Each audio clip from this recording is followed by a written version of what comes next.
I'm Natalie Danganan, bringing you today's burning issues and the hottest news here on News Force Weekend. Here are today's headlines. U.S. Vice President Kamala Harris vows to stand with Philippines in defense and security. LTO plans to implement single ticketing system in Metro Manila. DTI urges Noche Buena product manufacturers to maintain prices. DSWD Secretary Erwin Tulfo ensures sector's urgent response to Filipinos in need. PHIVOLCS to increase number of seismic stations and volcano observatories. 18 Pinoy athletes set to join Thailand Open Track and Field Championships. Fair and balanced news. Comprehensive reports that will take you to the heart of the action. This is News Force.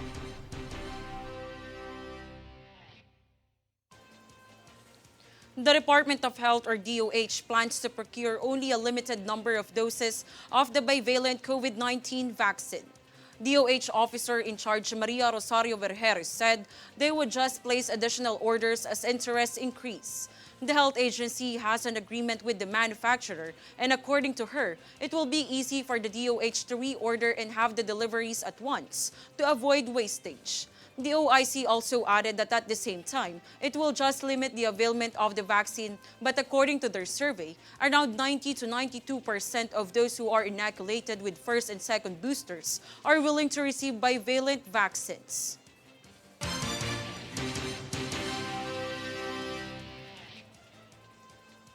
United States Vice President Kamala Harris met with President Ferdinand Marcos Jr. to reaffirm the strength of the two countries' bilateral relationship. Jasmine Cacho has the full details. Vice President Kamala Harris met with President Ferdinand Marcos Jr. in Manila to reaffirm the strength of the two countries' bilateral relationship. The Vice President emphasized that the Biden-Harris administration is committed to strengthening these ties. The Vice President underscored the strength of security and economic partnership with the Philippines and welcomed the expanding cooperation which supports a free and open Indo-Pacific. She reaffirmed that an armed attack on the Philippine Armed Forces, public vessels, or aircraft in the Pacific would invoke U.S. mutual defense commitments under Article 4 of the 1951 U.S.-Philippines Mutual Defense Treaty. The Vice President discussed expanding Coast Guard partnership and maritime law enforcement cooperation, which supports the lives and livelihoods of the Filipino people. She also condemned the Democratic People's Republic of Korea's destabilizing missile test and Russia's brutal and illegal invasion of Ukraine. Vice President Harris also underscored that the United States is committed to working closely with the Philippines to strengthen economic partnership and investment ties between the two countries. Additionally, Harris and Marcos Jr. welcomed the initiation of negotiations on a 123 Civil Nuclear Cooperation Agreement to expand cooperation on zero-emission technology and non-proliferation priorities. The urgency of the climate crisis as well as the opportunities presented by accelerating the transition to clean energy was also discussed in the meeting. The U.S. Vice President is currently in Palawan to deliver remarks emphasizing the importance of international law, unrestricted commerce, and freedom of navigation in the South China Sea. For Golden Nation Network, this is Jasmine Cacho.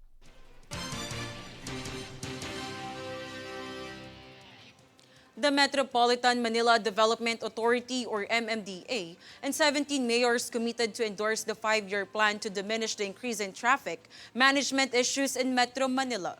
The Comprehensive Traffic Management Plan or CITMP will serve as a call to action of the undying state of traffic level in Manila. The said project will be funded by Japan International Cooperation Agency or GICA. To support the development of the maritime sector and the security of the Philippines, the Department of Transportation or DOTR is seeking to forge more alliances with other nations. Secretary of the Department of Transportation Jaime Bautista mentioned recent agreements between the Philippine Coast Guard or PCG and other nations to address anti-piracy, anti-illegal drug, and anti-terrorism campaigns, as well as recent maritime drills between the PCG and the United States Coast Guard. With this, Bautista said acquiring more assets, the DOTR hopes to strengthen the PCG's capabilities.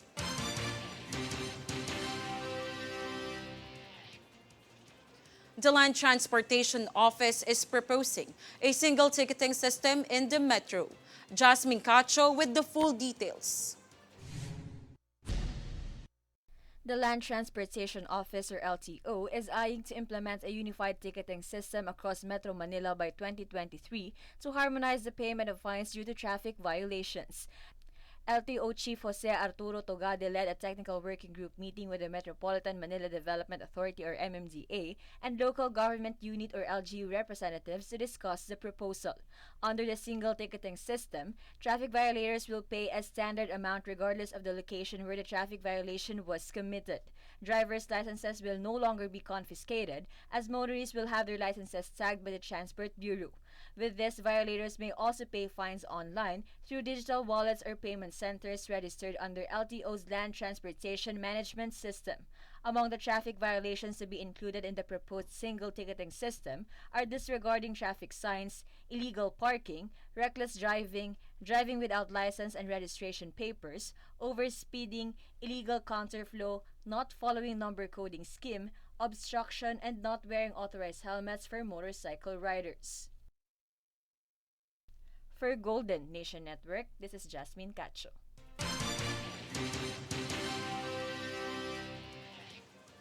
One of the recommendations accepted by the Philippines before the United Nations Periodic Review of the country's human rights situation is to put an end to all attempts to reinstate the death penalty and refocus the punitive approach in the fight against illegal drugs.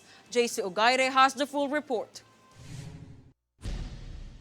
The Philippines has agreed to a number of recommendations, including stopping any attempts to reinstitute death penalty and refocusing the punitive approach in the fight against illegal drugs before the United Nations periodic evaluation of the country's human rights status.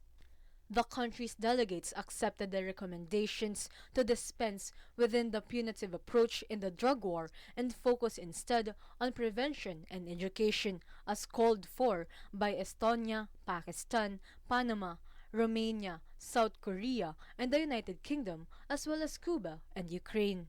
Moreover, Chile proposed a thorough investigation into the alleged summary execution in the drug war that is impartial and independent. In the meantime, the Czech Republic advocated for an impartial investigation into the extrajudicial killings in order to ensure that those responsible will be held accountable and that the victims' families would receive justice, remedy, and reparation. In exchange, the Philippines has agreed for such a remedy and reparations. For Golden Nation Network, this is JC Ogaire.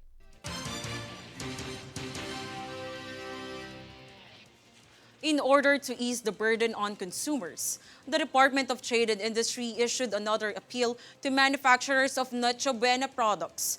JC Ogaire is back with the full report.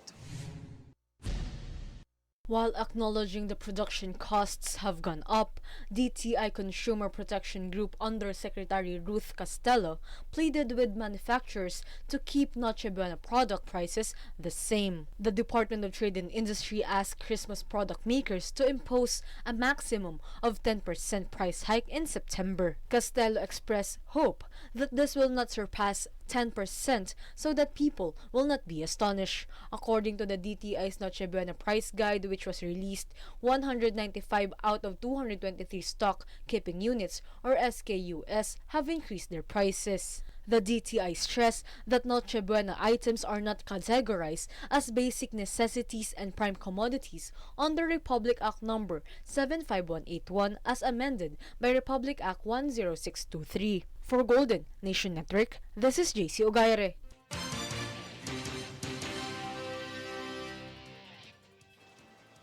Coming up next on News Force Weekend. DSWD Secretary Erwin Tulfo ensures sector's urgent response to Filipinos in need. President Marcos Jr. appoints Emmanuel Ledesma Jr. as acting PhilHealth Chief. Silent Film Festival Manila returns to in-person screening. Stay tuned for more stories and reports when News Force Weekend returns.